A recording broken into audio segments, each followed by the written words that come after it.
ರಾಜ್ಯದಲ್ಲಿ ಮುಂದಿನ ವರ್ಷವೂ ಮಳೆಯ ಕೊರತೆ ಉಂಟಾಗುವ ಸಾಧ್ಯತೆ ಇದೆ ಎಂದು ಹವಾಮಾನ ಇಲಾಖೆ ಮುನ್ಸೂಚನೆ ನೀಡಿದೆ. ಈ ಹಿನ್ನೆಲೆಯಲ್ಲಿ ಎದುರಾಗಬಹುದಾದ ಸಂಭಾವ್ಯ ಬರ ಪರಿಸ್ಥಿತಿಯನ್ನು ನಿಭಾಯಿಸಲು ಅಗತ್ಯ ಅನುದಾನ ಮೀಸಲಿಡಬೇಕು ಎಂದು ಪಕ್ಷೇತರ ಸದಸ್ಯ ದರ್ಶನ್ ಪುಟ್ಟಣ್ಣಯ್ಯ ವಿಧಾನಸಭೆಯಲ್ಲಿ ಆಗ್ರಹಿಸಿದ್ದಾರೆ. ಶೂನ್ಯ ವೇಳೆಯಲ್ಲಿ ವಿಷಯ ಪ್ರಸ್ತಾಪಿಸಿದ ಅವರು, ಮುಂದಿನ ವರ್ಷ ಮಳೆ ಕೊರತೆ ಬಗ್ಗೆ ಹವಾಮಾನ ಇಲಾಖೆ ಮುನ್ಸೂಚನೆ ನೀಡಿರುವ ಹಿನ್ನೆಲೆಯಲ್ಲಿ ಎದುರಾಗುವ ಬರ ಪರಿಸ್ಥಿತಿಯನ್ನು ನಿಭಾಯಿಸಲು ಹೇಗೆ ನಿಭಾಯಿಸಬೇಕೆನ್ನುವ ಬಗ್ಗೆ ರಾಜ್ಯ ಸರ್ಕಾರ ಆಲೋಚಿಸಬೇಕು ಎಂದು ಒತ್ತಾಯಿಸಿದರು. ರಾಜ್ಯದಲ್ಲಿನ ತೀವ್ರ ಸ್ವರೂಪದ ಬರ ಪರಿಸ್ಥಿತಿಯ ಬಗ್ಗೆ ಈಗಾಗಲೇ ಚರ್ಚೆ ನಡೆದಿದ್ದು, ಸರ್ಕಾರ ಬರ ನಿರ್ವಹಣೆಗೆ ಕ್ರಮ ವಹಿಸಿದೆ.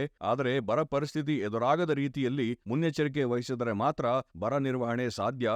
ಬರ ಬಂದ ಬಳಿಕ ಎಚ್ಚರಗೊಳ್ಳುವ ಬದಲು ಬರ ಪರಿಸ್ಥಿತಿ ಸೃಷ್ಟಿಯಾಗದ ರೀತಿಯಲ್ಲಿ ಇಂದಿನಿಂದಲೇ ಸರ್ಕಾರ ಆಸ್ಥೆ ವಹಿಸಬೇಕು ಎಂದು ಮನವಿ ಮಾಡಿದರು. ಎನ್ಡಿಆರ್ಎಫ್, ಎಸ್ಡಿಆರ್ಎಫ್ ಅಡಿಯಲ್ಲಿ ಬರ ಪರಿಸ್ಥಿತಿ ಪರಿಹಾರ ಕಲ್ಪಿಸುವ ಬದಲಿಗೆ ಬರ ಸ್ಥಿತಿ ಎದುರಾಗದ ರೀತಿಯಲ್ಲಿ ಮುನ್ನೆಚ್ಚರಿಕೆ ವಹಿಸಿದರೆ ಅನುಕೂಲ ಆಗಲಿದೆ. ಮಾತ್ರವಲ್ಲ, ಜನರನ್ನು ಸಂಕಷ್ಟದಿಂದ ಪಾರು ಮಾಡಲು ಸಾಧ್ಯವಿದೆ. ಈ ನಿಟ್ಟಿನಲ್ಲಿ ಸರ್ಕಾರ ಕಾರ್ಯಪ್ರವೃತ್ತಗೊಳ್ಳಬೇಕು. ಬರ ಸ್ಥಿತಿ ಬಾಧಿಸದಂತೆ ಮುನ್ನೆಚ್ಚರಿಕೆ ವಹಿಸಲು ಪ್ರತ್ಯೇಕ ಸಮಿತಿ ರಚನೆಯನ್ನು ಮಾಡಬೇಕು ಎಂದು ದರ್ಶನ್ ಪುಟ್ಟಣ್ಣಯ್ಯ ಆಗ್ರಹಿಸಿದರು. ಬಳಿಕ ಸರ್ಕಾರದ ಪರವಾಗಿ ಉತ್ತರ ನೀಡಿದ ಗೃಹ ಸಚಿವ ಡಾ ಜಿ. ಪರಮೇಶ್ವರ್ ಅವರು, ಮುಂದಿನ ವರ್ಷ ಮತ್ತೆ ಎದುರಾಗುವ ಬರ ಪರಿಸ್ಥಿತಿ ಬಗ್ಗೆ ಮುನ್ನೆಚ್ಚರಿಕೆ ವಹಿಸುವ ಸಂಬಂಧ ಕಂದಾಯ ಸಚಿವ ಕೃಷ್ಣ ಬೈರೇಗೌಡ ಅವರ ಗಮನಕ್ಕೆ ತಂದು ಸೂಕ್ತ ಕ್ರಮ ವಹಿಸಲಾಗುವುದು ಎಂದು ಭರವಸೆ ನೀಡಿದರು.